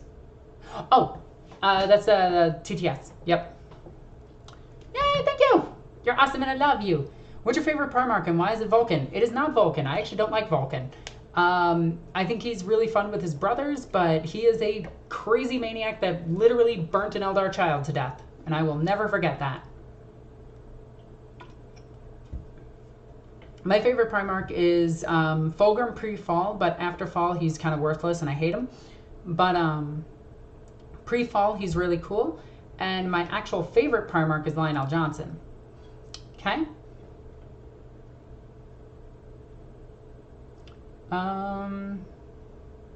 Let's see. Would the Emperor ally with some of the Xenos races, or is he against them? Yes, he would ally with them. The Jakaro, for instance, were allied with. The Kroot were deemed a non-threat to the Imperium and allowed. The Grox, the primary food source of the entire Imperium, is an alien. So them allying themselves with aliens happens quite a bit. In fact, it's actually one of the main books in the main story in wow, why am I drawing a blank here? Horus Rising. They try to ally with an alien and then it gets ruined.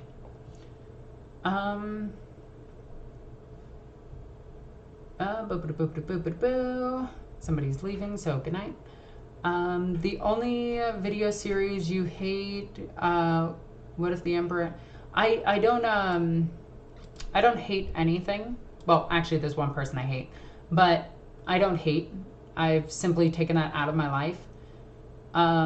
There are things that I don't like or don't enjoy that I tend to avoid, but I don't hate them. But yeah, if the Emperor had a text-to-speech device, I really liked it when it first came out. I have since lost, I haven't kept up with it, and it's just been kind of meh. Like, it's kind of like, I'm currently watching Viva La Dirt League's D&D campaign, and I'm trying my hardest to catch up on that, and that's brutal. If you can add a new faction to 40k, what would it be? What do you mean add a new faction? Do you mean new playable faction for the tabletop? Or do you mean brand new, entirely undiscovered alien race? I've seen a few friends making entire Rat Guard army. Yeah, they would just be abhumans. Why do people assume not liking something means that you hate it? Yeah, so hate is something active. Hate is something you have to choose to do. Not liking something is just meh. Like, there are candy that I don't like. Do I hate it? No, it's candy. I love candy. Which D&D is better, version 3 or version 5? If you think that version 3 is better than 5, you don't know D&D. Version 5 is best. I'm joking. That is a joke. Joke.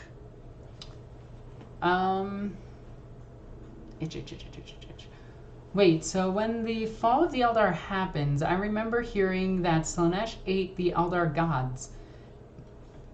Excuse me. Is that true? Yes. Playable faction. Could be a new race or an existing one. Probably one Squats, Demiurge, Rakgul, Shaharadin would be really cool. Hrud would be really nice. Kroot Mercenary Force would be really cool. I would really like that. Yeah, there's quite a bit. And I've actually written down how their armies would play at some point.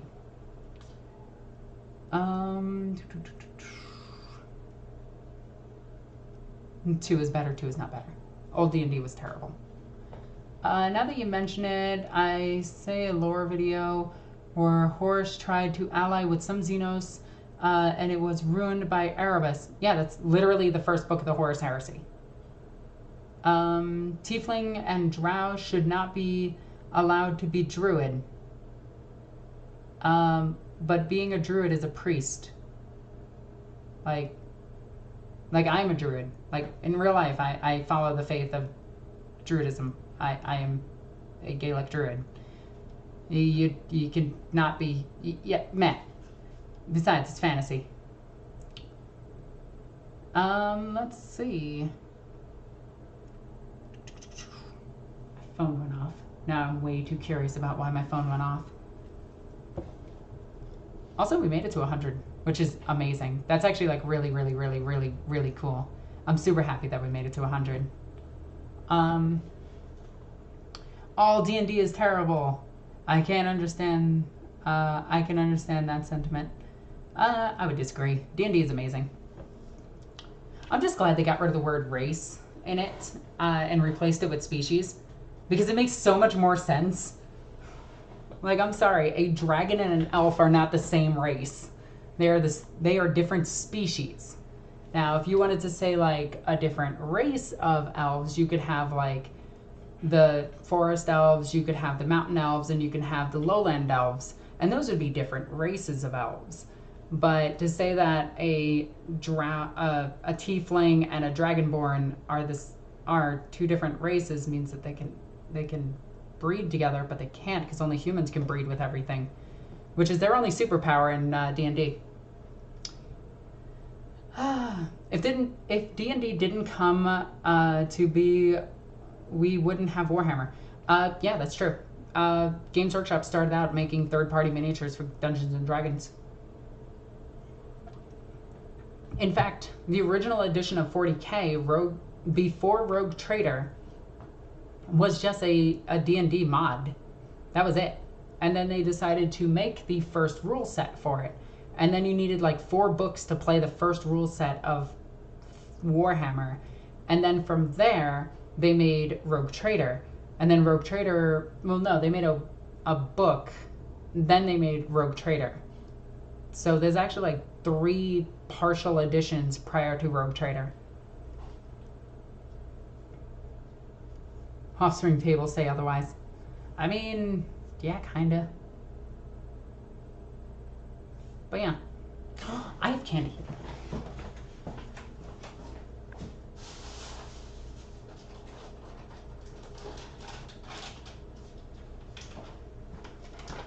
I just remembered I have candy. Candy is awesome. Candy is life. Let me just move all of this hair.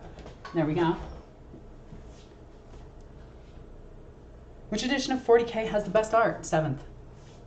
Actually, 6th. Because 6th edition gave us the best, yeah. the best artwork for the Sisters of Battle.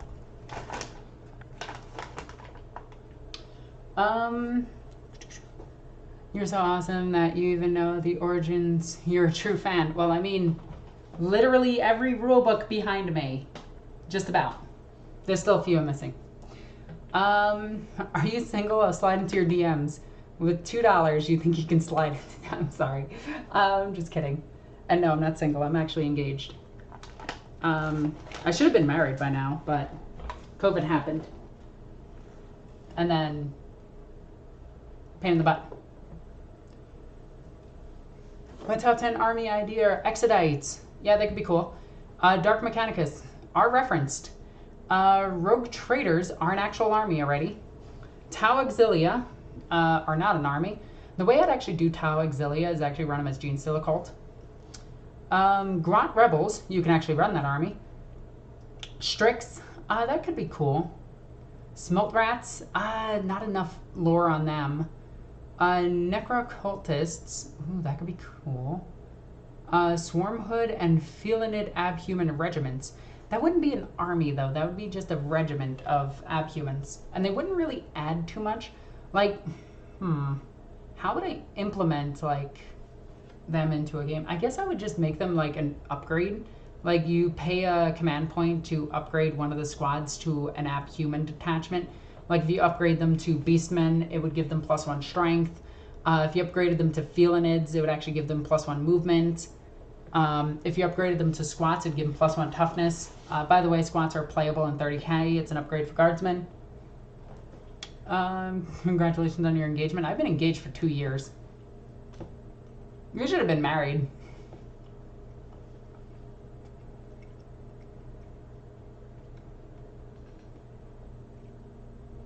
What are your thoughts? Didn't have on the Squats would play? Well, actually, where is it? I have their army book for the Squats somewhere. But their army is actually super interesting. It had a lot of thought put into it. Is it true the Grey Knights cannot fall to chaos? Technically, yes. They can get corrupted by mind control, but they cannot be corrupted in body. I'm surprised you've heard of the Smelt Rats. Do you play Dark Heresy? Do I play Dark Heresy? That's a... bold of you to assume I don't play Dark Heresy. I have every Dark Heresy book. I run Dark Heresy. And let's go ahead and put this back. Boop. Smelt Rats are from Elysium. I'll tell you where they're from. I love Dark Heresy. It's so much fun. In fact, my, here, where is it? This whole thing is actually from a Dark Heresy campaign. That's Rosalina Lockwood on the left, and her partner, which is Morno. Boop. There we go. That's from a Dark Heresy campaign.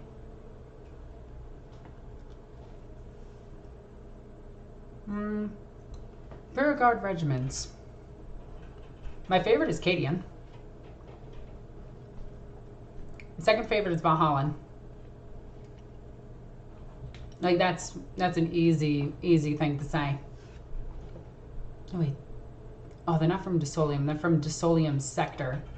They're from Sector Obscurus, though. I've always wanted to try. Do you stream your Dark Heresy?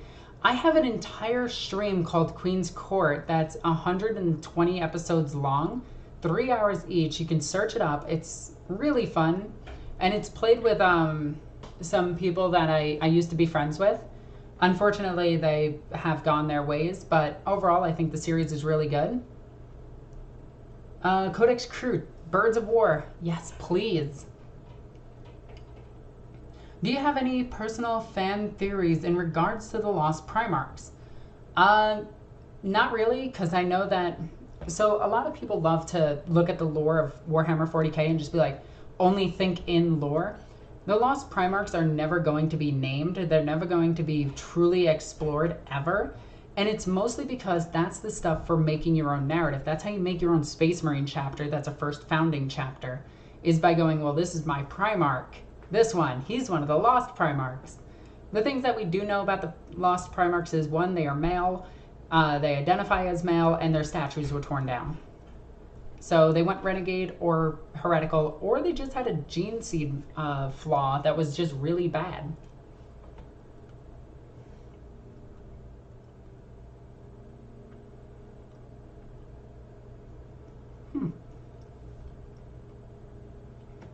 I'd love to see Rogel Dorn come back with the squats. I think the squats are actually attacking people at the end of Gathering Storm. Not Gathering Storm, Psychic Awakening. It's in one of the books. It's at the end of it. They say something about, I thought these ones were dead. That's like sitting at the back of my throat. It's gross.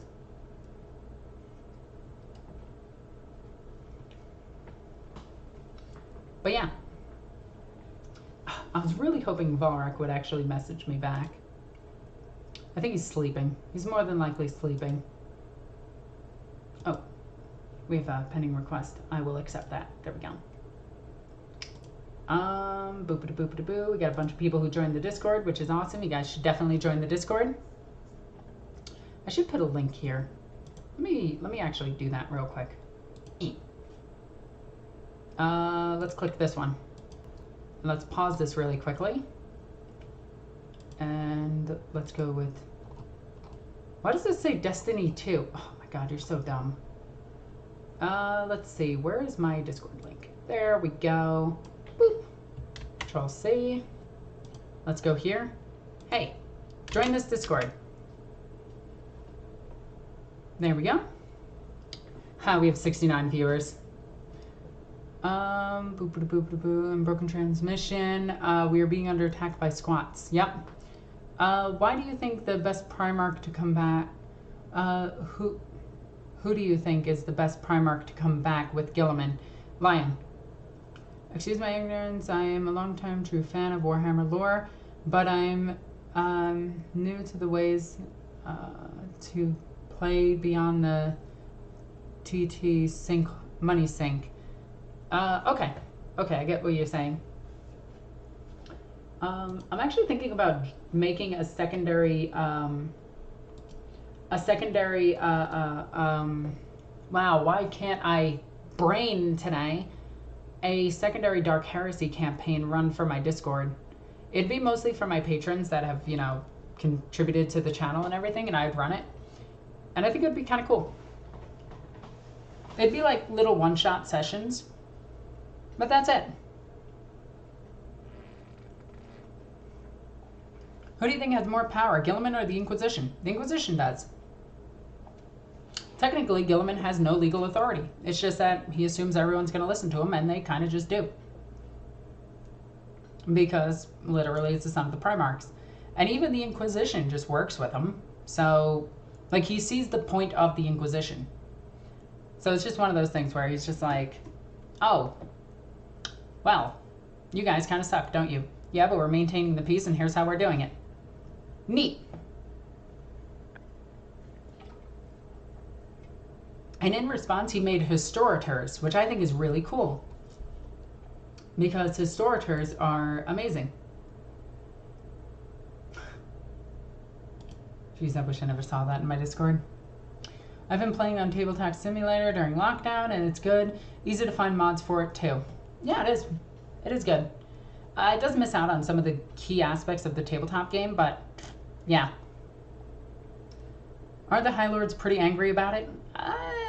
Not really. It's kind of, if you read the Protectors of the Throne series, they're not mad about it. It's more like they're just upset that all the changes he stated.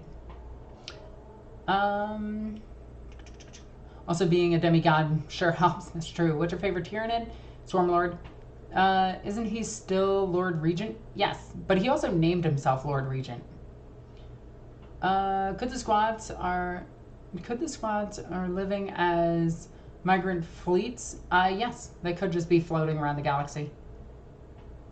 Watchers of the Throne does a great job of showing the return of the Primarch. There it is. It's Watchers of the Throne. It's such a good book series. without the huge investment, lets you try stuff that you don't have. That is very true. Just make sure you pick up some things from your local game store.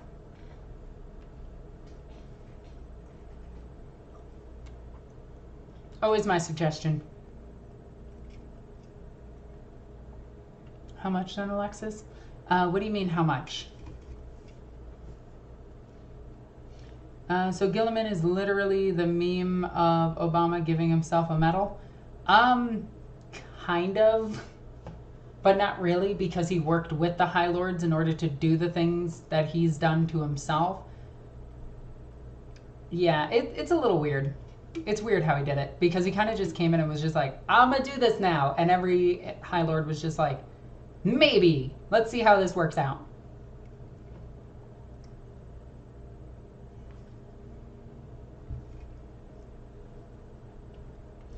Valorant and Olivia are amazing, though. Those two characters is so good. Also, the Minotaurs are in it. It's really good. Like, that series is just good. I really like that series. Okay, we're at an hour and 46 minutes. About 12, 15. I guessed both times wrong. 14 minutes. Gilliman is what the Imperium needs. Yes, he is. One of the biggest things that actually bugs me a little bit about Gilliman is that he casually mentions that he can fix the Golden Throne. And that is in the book Dark Imperium. And it really, really, really bugs me that he just casually mentions, BT dubs, I can fix the Golden Throne, but I don't have time for it right now. It's like, hey dude, maybe you should mention that to Belisarius Call so he can send it through shortwave transmissions, get it back to Terra, and tell the Custodian Guard how to fix it. And then get one of you two back to Terra to fix it. They had to be removed. The High Lords of Terra not removed, though. They're still there. They're just watched more.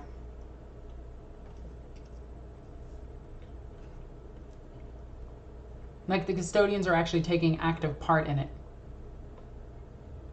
Wait, what? I'm assuming that's the Dark Imperium thing.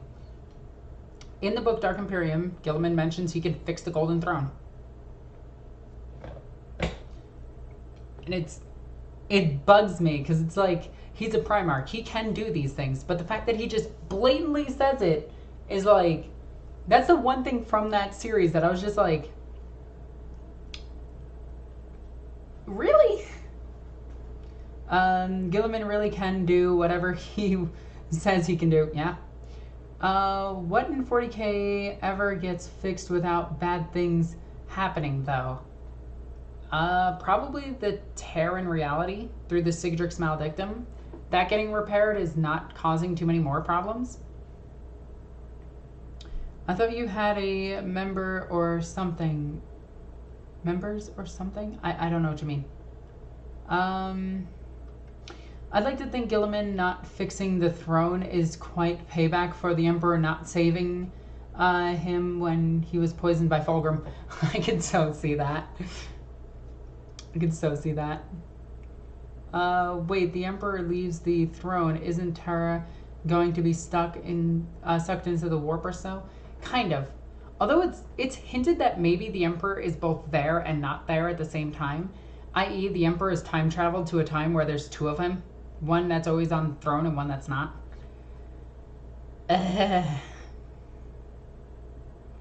Yeah. Saturnine is a weird book when you find out time travel is a thing. And that the Emperor has figured it out. Also means that he picked the one scenario that would actually work to his benefit, which was being stabbed and put on the Golden Throne forever. Yeah, that's weird. First time here, do you just chat with chat, or do you go into lengthy lore rants? Yes. The answer to both of those.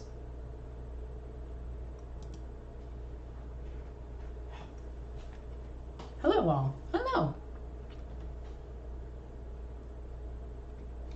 There is also the Eldari time bomb that'll go off if the Emperor leaves the throne. Assuming the Emperor doesn't know about it, know how to destroy it, or has contained it already. I mean, hell, it's kind of the Emperor. I mean, even if you just blow up the throne, the Emperor would just rebuild it. Did Big E pull a Doctor Strange? Kind of. But it's kind of weird because I cannot remember the person's name. For the life of me, I cannot remember him. But the guy who's talking to Urda, he's a time traveler who works with Eldred to try to get the Emperor to lose the war. Or at least prevent the entire Imperium from falling to chaos, which is the Eldari prophecy. And Urda mentions that the only way the Emperor could win is if the Emperor is patient, which is ultimately what the Emperor did. He went into stasis where he's guiding humanity for the next 10,000 years. And if chaos actually lost to the Emperor, the Imperium would have been corrupted. The Emperor found the one way to actually win via time travel, I assume. This is me making assumptions based on the fact that time travel is confirmed in 40k, which means that the Emperor has always been on the Golden Throne and has been in person before because people have touched the Emperor. So yeah.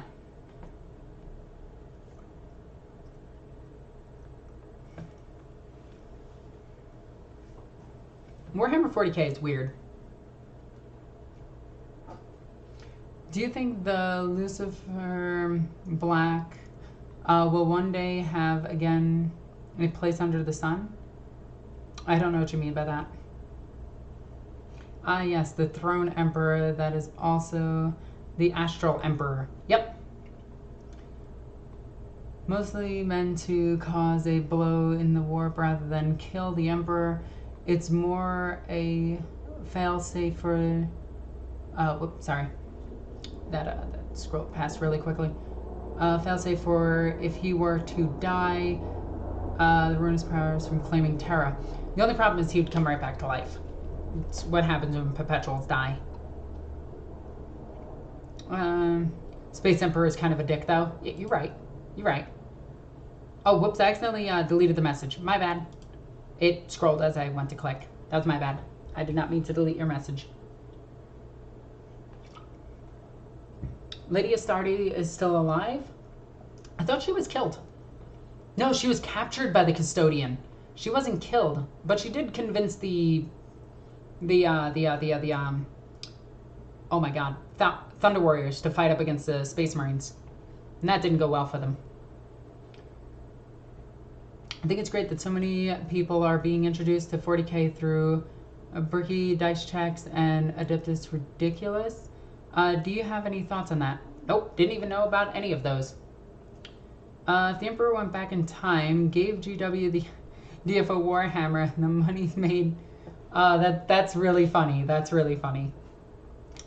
What happened to the mother of all Primarchs? Lady Astartes. Lady Astartes is one of the mothers of the Primarchs. So the Emperor is in a misogynist... Wow. He's in a relationship with two women, Astartes and Urda. Urda is the biological mother of all the Primarchs. Astartes is the one that developed the genomes to make the Astartes. But yeah. Are you on board with the Perpetuals, or do you think they are kind of unnecessary? Well, considering that they're the entire focus of the book Saturnine, I think it's kind of important that we have them. Crazy theory, what if right now, in our timeline, the Emperor is with us? Quite possible. Does the Emperor have biological children? Yes, he does. So, in the book Celestine, Celestine references that she walked with her father, the Emperor. In the book Hand of Darkness, I believe it is, the audio drama, Celestine references the fact that she has lived multiple lives. In the book Celestine, she also mentions that she has lived multiple lives again, even one time as a Repentia. In Our Martyred Lady, excuse me, Greyfax references the fact that she hunted Sensei until she met Celestine, which she implies that Celestine is a Sensei, a daughter of the Emperor. And this goes into great detail about how the saints actually have their power. They're actually derived from the Emperor himself, or Astarte, or Urda, or one of them. And they are the next evolution of humans. Polyamorous relationship, thank you. Which is weird. You'd think that I would know that word since I've been in polyamorous relationships. It's fun. Let's see. Does the Emperor have... Alright, we just answered that one. Why are the Minotaurs such jerks? They're just a bunch of idiots. So it is not canon anymore if the Emperor dies that he is reformed in the warp and coming back. There is no canon in 40k. Everything is true and nothing is true. That's been stated multiple times by multiple authors. But in the latest book, they tell you that the Emperor is in fact a Perpetual, and that if a Perpetual dies, they just come right back to life. So, and they even talk about artificial Perpetuals. So Perpetuals are something that you can actually make. So every time Celestine dies, she gets put into the warp atop a pile of bones, and that is confirmed those are her bones. Not just hers, because her body is in there as well multiple times. She can actually find pieces of her armor. She puts it back on. She learns more about herself and learns about the tragic death that she had. And then blah, blah, blah. But all of those bones are actually loyal subjects of the Imperium. People who are loyal to the Emperor, who believe in that faith. And the Astronomicon looks out for faith, and if your soul is bright, it pulls you into the Astronomicon, where demons cannot go. So yeah.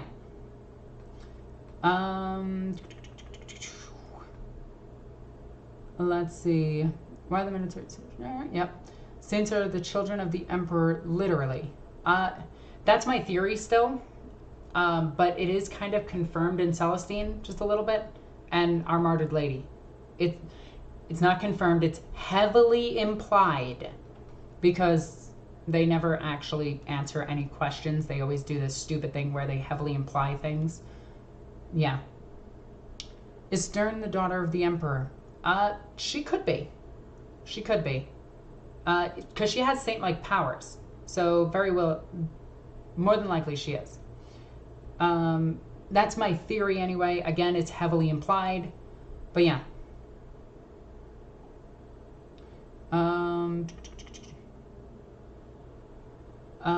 So why aren't they running and breeding programs with the Sensei or making Perpetuals?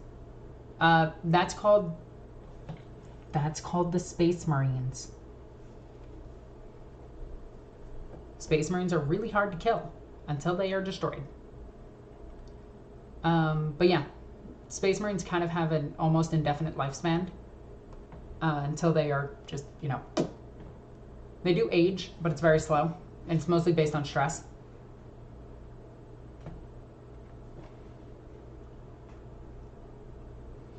A short, a mini-series, or a promotional material? Probably a mini-series.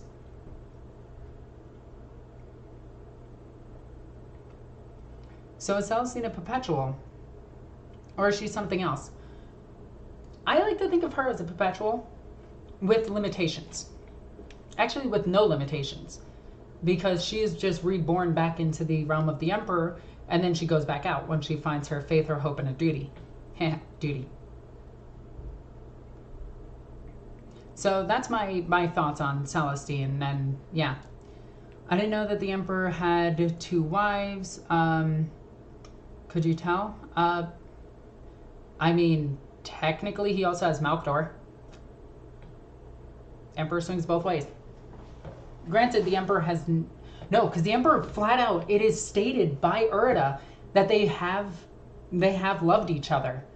And they've always been together. And they do mention Malkador in the same paragraph. So it's heavily implied that the Emperor had a polyamorous relationship with Astarte, Urda, and Malkador at one point in his life. Isn't a 300-year-old Astartes considered old? Yes. Usually they don't live that long. And it's mostly due to them just getting you know, good old murder juiced. Kind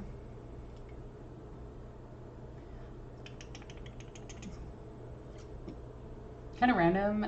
You said candy is life. What's your favorite? These are my favorite. Currently. I also like sour bacon. Or sour candy known as gay bacon. Emperor's a swinger. Yes, he is.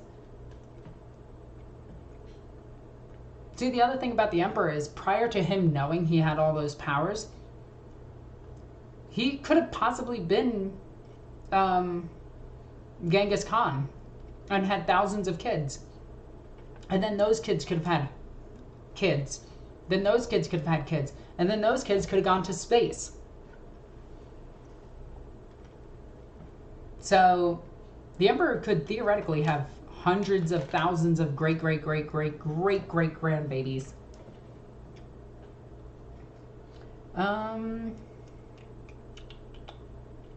Space Marines in the hinted the average would come to 10,000 years, assuming they do die of natural causes. Definitely, they do live a long lifespan.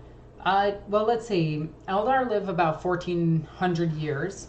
If we use Tolkien as a base, because the Eldar are stolen from Tolkien's work, and the average elf life is about 1,400, 12 to 1,600. But if you're psychically powerful, you can prevent this by crystallizing your body, essentially using your psychic powers so much that you essentially turn into a crystal, which is kind of cool. So then you can be smashed and used as soul stones, but they don't do that. Anyway. I think some of the oldest Astartes are with the Space Wolves, since the ones or two of them have been there since 30K. Yeah, Dreadnoughts also. Dreadnoughts are ancient. Yeah. Humanity is just that way of evolving on its own. So his job is done. Humanity is on its way to evolving on its own. Yes, yes. The Emperor just had to be patient. But I do love the book Saturnine. It's just, I care not for the fighting in it. Fighting to me is just the boring part of 40K. I know that's weird to say, since there's genetic space marines, orcs, and all this other stuff that's literally meant for killing each other. But the drama is what I live for. It's a really good drama, and I like it.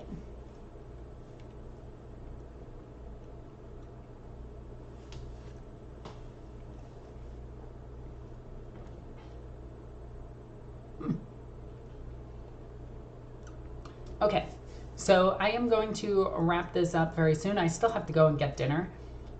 Yeah. Dante is over 1,000 years old. Yeah, he's one of the oldest. He's not the oldest Space Marine, which is weird, because Cypher is technically, you know, 10,000 years old. Makes him a tiny bit older. But yeah. I hope you guys enjoyed this stream. I was originally going to talk about the animations of 40K, but I didn't really get to it because I kind of just kept getting off track and everything. But I really hope you guys enjoyed all of this. I'm going to get going. I'm going to eat some dinner. I almost said yeet some dinner. Apparently, I'm going to yeet some dinner. That's what's happening. Hey, be sure to like this. It helps out a lot. Be sure to subscribe and check the links down there. You see these links below this video.